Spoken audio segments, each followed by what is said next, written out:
উদ্বেগ, অস্থিরতা ও উৎকণ্ঠা মানুষের জীবনের সঙ্গে ওতপ্রোতভাবে জড়িত।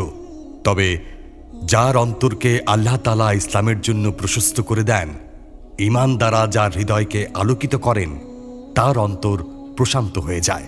কিভাবে দুশ্চিন্তা থেকে পরিত্রাণ পাওয়া যায়, সেজন্যই আমাদের আজকের আলোচনা।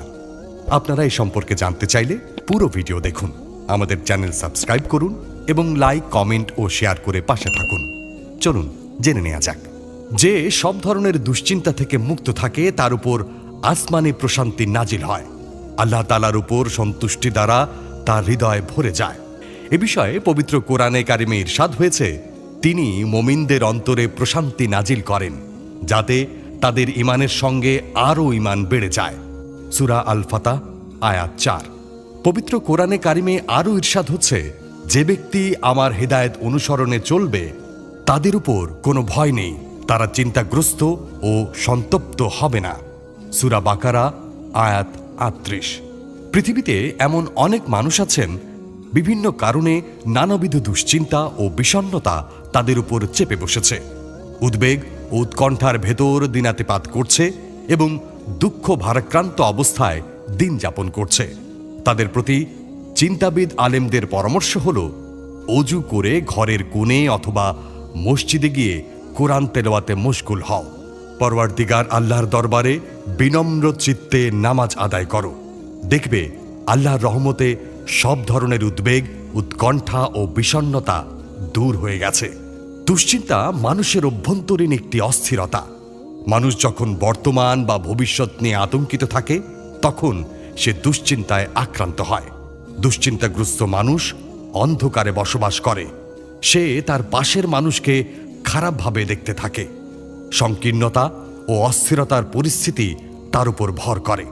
অবিশ্বাসের রোগ সৃষ্টি হয়। তার বিশ্বাসভাজন ব্যক্তিদেরও অবিশ্বাস করতে থাকে, তাদের শত্রু ও হিংসুক বোধ করে। দুশ্চিন্তা প্রসঙ্গে গবেষকরা বলেছেন, প্রত্যেক অপরাধের পেছনে একটি উৎকণ্ঠা কাজ করে, যা অপরাধীকে অপরাধের লিপ্ত হতে উদ্বুদ্ধ করে থাকে। সেটা হতে পারে মৃত্যুর ভয় বা আর্থিক অসচ্ছলতার আশঙ্কা বা রোগ ব্যাধির শঙ্কা।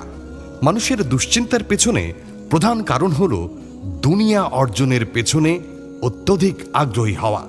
হাদিস শরীফে ইরশাদ হয়েছে, দুনিয়ায় যার প্রধান উদ্দেশ্য হয়, তার সামনে অভাব অনটন এসে হাজির হয়।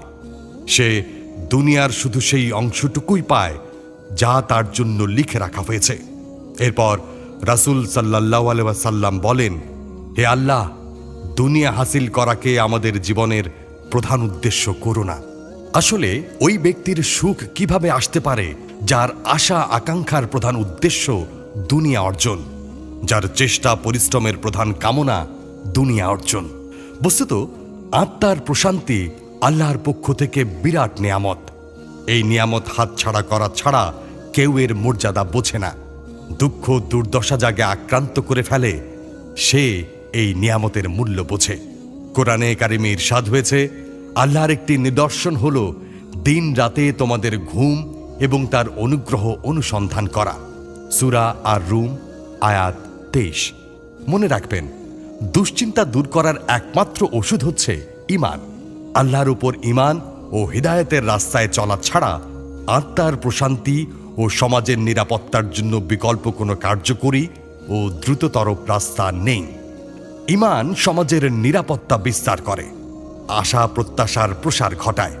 আল্লাহর উপর ঈমানদার, সুন্দরভাবে ইবাদতকারী, প্রকৃত তাওয়াক্কুলকারী কখনোই অতীত নিয়ে আফসোস করে না, ভবিষ্যৎ নিয়ে শঙ্কিতও হয় না। আল্লামা ইবনে কাইয়িম রহমতুল্লাহ আলাইহি বলেন, দুশ্চিন্তা দ্বারা তোমরা আনন্দকে নিঃশেষ করো না, দুঃখ দ্বারা তোমরা জ্ঞানকে নষ্ট করো না। তুমি যদি তোমার অবস্থা পর্যবেক্ষণ করো, তাহলে দেখতে পাবে যে আল্লাহ তোমাকে এমন কিছু জিনিস দান করেছেন যা তুমি আল্লাহ তাআলার কাছে চাওনি। সুতরাং একথা বিশ্বাস করো যে আল্লাহ তাআলা তোমার কাঙ্ক্ষিত প্রয়োজন পূরণ না করলে অবশ্যই তাতে তোমার জন্য মঙ্গল রয়েছে। মুমিন আল্লাহর ইচ্ছাই ঈমানদার থাকে। আল্লাহ যা চান তাই হয়, তিনি যা চান না তা হয় না। ইরশাদ হয়েছে, পৃথিবীতে ব্যক্তিগতভাবে তোমাদের উপর কোনো বিপদ আসে না, কিন্তু তার জগৎ সৃষ্টির আগেই কিতাবে লিপিবদ্ধ আছে। নিশ্চয়ই এটা আল্লাহর পক্ষে সহজ। এটা এই জন্য বলা হয় যাতে তোমরা যা হারাও তজ্জন্য দুঃখিত না হও এবং তিনি তোমাদের যা দিয়েছেন তার জন্য উল্লসিত না হও। আল্লাহ কোনো উদ্ধত অহংকারীকে পছন্দ করেন না। সূরা আল হাদিদ আয়াত 22-23। হাদিসে বর্ণিত হয়েছে, তোমরা আল্লাহকে ভয় করো এবং সুন্দরভাবে রিজিক অনুসন্ধান করো, কেননা কোনো ব্যক্তি তার জন্য নির্ধারিত রিজিক শেষ করার আগে মৃত্যুবরণ করবে না। সুতরাং দুনিয়ার কোনো জিনিসের জন্য দুশ্চিন্তাগ্রস্ত হওয়া উচিত নয়। তকদিরে যা লেখা রয়েছে তা আসবেই। আল্লাহর সন্তুষ্টির উদ্দেশ্যে তৈরি আমাদের এই কথাগুলো যেন ছড়িয়ে পড়ে, এজন্য সাবস্ক্রাইব, লাইক, কমেন্ট ও শেয়ার করে আপনিও আমাদের সঙ্গে থাকুন।